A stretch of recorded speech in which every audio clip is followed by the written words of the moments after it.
So in the following 10 minutes, I will give an introduction to the GloBIAS initiative and the association, and you will see in a moment why this is kind of two different things.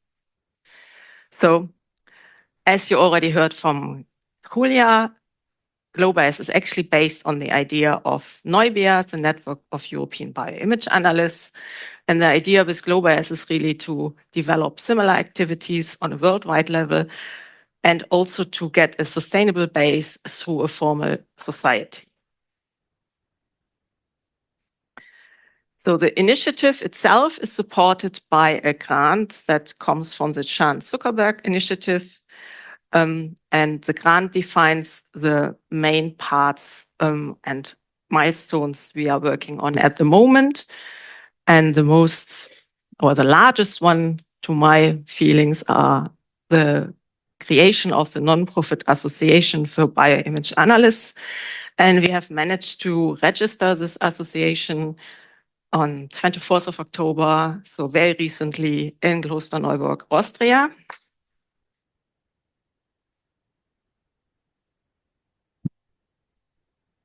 So that was a lot of work done by the steering committee and also the work group.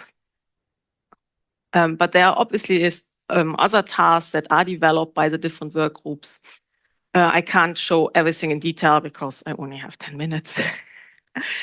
So who is contributing at the moment? We have the steering committee of 12 people who actually submitted the grant. And then we have roughly 40 volunteers and myself. The 40 volunteers came from a survey we ran beginning of this year where we asked people to get in touch with us. And some of them actually did. So we have a range of people with different backgrounds and on different career levels who are contributing to the different work groups. And they actually defined the main missions giving us this list. So the idea is to foster the knowledge exchange between our members, develop a curriculum for bioimage analysts, create and maintain repositories for training materials. We also want to consolidate standards for bioimage analysts and then regularly organize online and in-person events. Online, we have at the moment the GloBIAS seminar series, which is open to everyone. So how are the work groups actually organized? So they have regular online meetings working on the milestones of the project. Most of the work groups are actually led by steering committee members, but some of the groups now have started to have subgroups because there are so many things and ideas to work on. And then we have different schedules. So some groups meet monthly, others bi-weekly, really depends on what you are working on.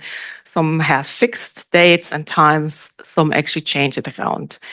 We also have the possibility for asynchronous contributions. So if you can't make it to a meeting, you can actually comment on documents or in the Google chat and to input ideas or ask questions. And obviously not everybody is participating in everything because never enough time. So which work groups do we have? Workshop 24. So very obviously we are here now. So that was a job well done. Society Foundation work group, as I mentioned, we actually managed to have the association registered now.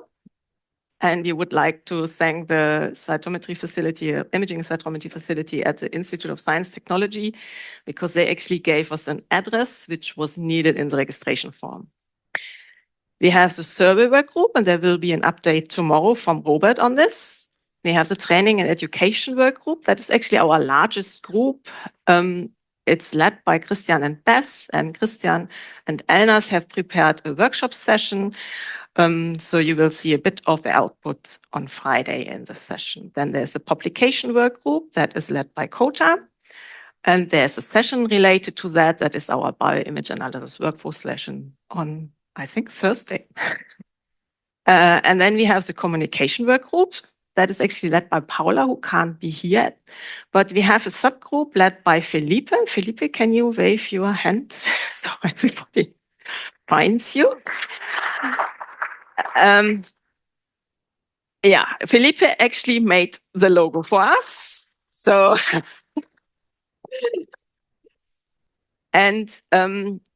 So the idea is that we actually do small interviews with the workshop participants. Felipe is orchestrating this, and if you want to be involved, please get in touch with him. We will get involved anyway. Now you are here, you can't hide any longer. Okay, so want to know more about the work groups? Talk to us. As I mentioned, there are several work group leaders here. A lot of the volunteers are here. So, and you can obviously always talk to myself as well. So, in addition, we have a web page, which we try to keep as up to date as possible. And we have social media accounts. So we are on Twitter/X and on LinkedIn. So you can follow us there. And if you are tweeting or otherwise active on social media, please use the hashtag GloBIAS 2024 if you are tweeting about the workshop. Yeah, thank you.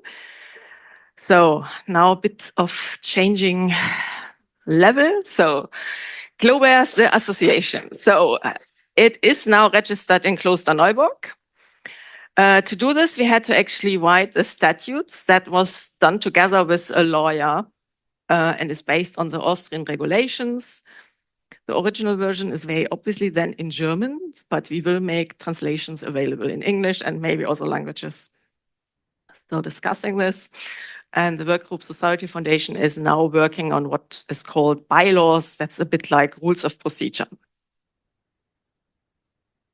So how is this going to work on? How is it set up at the moment? So you can join either as an individual person or you can, as an association, institute, university, join as an extraordinary member.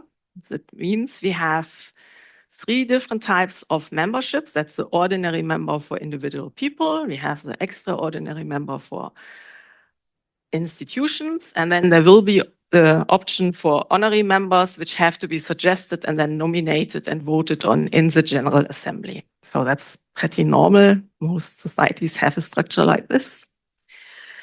And then how is the structure of the association actually look like? So we have the General Assembly of members, we have an executive board, there are auditors, the Court of Arbitration, and we have the option to create an advisory board, which we also call Society Steering Team in the statutes. I will now give a few more details on the underlined bodies of the society. There's not enough time to look at all of them. So the General Assembly meets once per year and is to be called by the Executive Board by sending out date, time, and an agenda. It will be led by the President and clearly needs to be virtual or in a hybrid format for GloBIAS.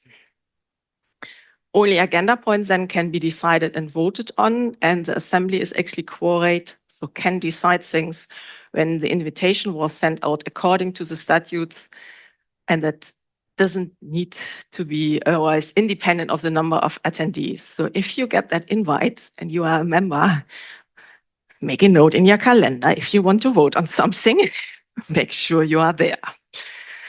Simple majority for voting is sufficient, and there's a detailed list in the statutes what the General Assembly can actually do or decide on. Main points are obviously election of the Executive Board, the approval of the annual report and discharge of the Executive Board, meaning that also the budget planning and handling has been done according to the rules, and the General Assembly can also organize the Society Steering Team.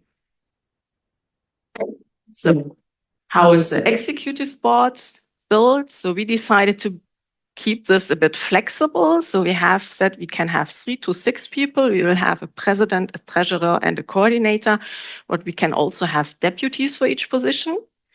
The term will be for 2 years, and you can actually be re-elected in the same position once or in a different position as well.